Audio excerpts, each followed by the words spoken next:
I'm a great fan of the Elijah stories, which can be found in the first book of Kings. I often tell people, if you're interested in the Bible, you want to get into it for the first time, begin with those stories about Elijah. They're very interesting, kind of adventurous.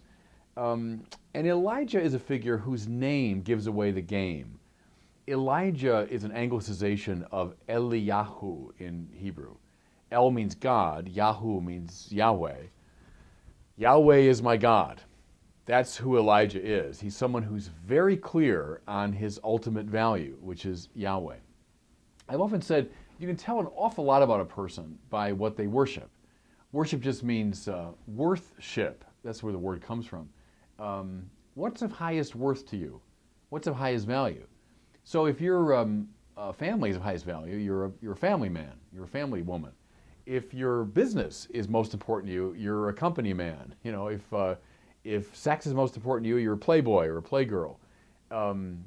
Pleasure is the most important thing, you're a good time Charlie. I mean, you can name somebody from what they worship. Elijah is eminently clear about whom he worships. It's Yahweh. And therefore, everything else in his life flows from that. Everything he thinks, everything he does. Think, for example, we are introduced to Elijah when he confronts King Ahab, who had gone over to the worship of false gods. So, of course, the man of God is going to stand athwart that move. That's why Queen Jezebel, Ahab's wife, goes after Elijah and chases him. He runs away from her and he comes, the Bible tells us, to Horeb, the mountain of God. And now this famous scene unfolds. Elijah's there on Mount Sinai, the mountain of God. And it says, the Lord will be passing by. And then there followed a great earthquake. There followed a mighty wind that shattered the rocks. There followed a great fire. By the way, three things that were on Mount Sinai when Moses was there. So three classical signs of God's presence. But the Lord is not in the earthquake or the wind or the fire. Then Elijah hears a tiny whispering voice, and he covers his head with his prophet's mantle and he goes out to listen because the Lord is in that little voice. Right? Beautiful scene, very lyrical. What's it getting at? I think it's getting at conscience. What's the tiny whispering voice? It's that voice that we all recognize, that tells us right from wrong, that rewards us in this absolutely unique way when we've done something that's generous and kind and godly, and that punishes us in that absolutely unique way when we've done something that runs counter to God's will. Cardinal Newman, one of my great heroes, referred to the conscience as the aboriginal vicar of Christ in the soul. So Newman reverenced the Pope as the vicar of Christ, but he said there's a more original vicar of Christ in the soul, a representative of Christ, namely the voice of the conscience. Now, I know, we're all post-Freudians. We tend to say, well, conscience, that's just the internalized voice of your father, that's the inherited prejudice of your society, that's all your hang-ups, etc., etc. Well, say that all you want. And those things are real, I get all that. But say it all you want.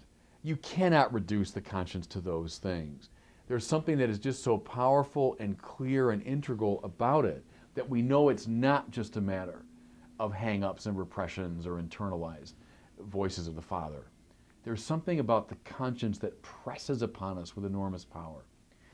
Let me get at it too, and I'm using Newman here as an inspiration, by way of contrast.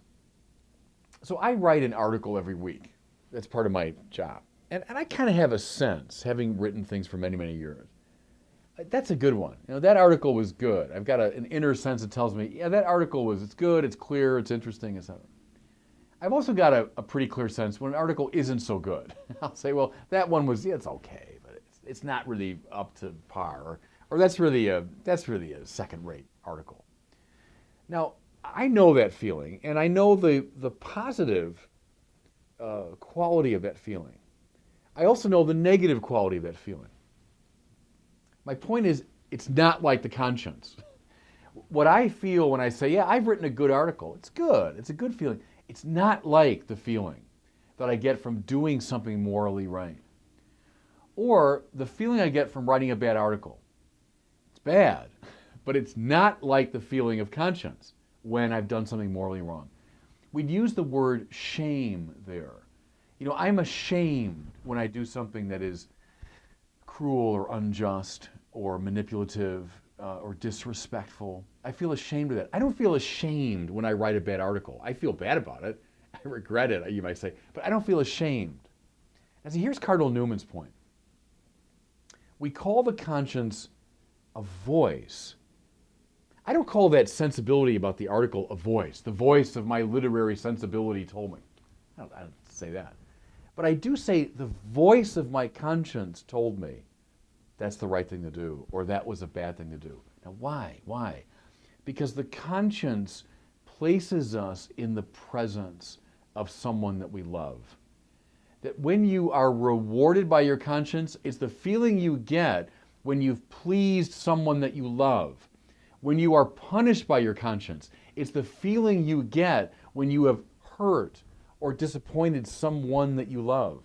You see, that's why the conscience is the aboriginal vicar of Christ in the soul. It's the contact we have, if you want, with the personal God who rewards us and who chides us when we're less than what we should be. Go back to Elijah now.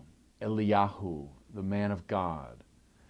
Elijah was ordered to God. His whole life was about God. Everything else fell in place around that. The point of that story from 1 Kings is Elijah had the great grace to be able to hear that little voice. See, the problem is the conscience can be drowned out. The conscience can be ignored.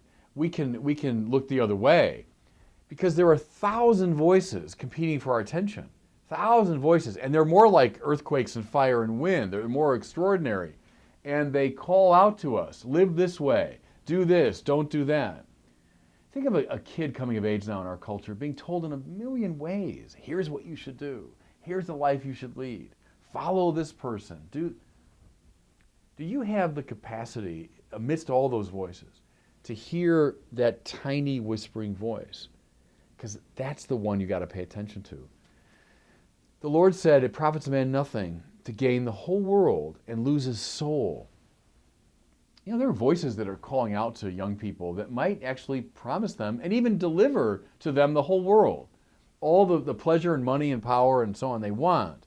But how tragic if you follow those voices, but in the process lose your soul, which means lose what your conscience is telling you. So I would urge, especially young people listening to this video, is think of that scene of the prophet Elijah on God's holy mountain as he hears that one voice. That's the one you need to follow.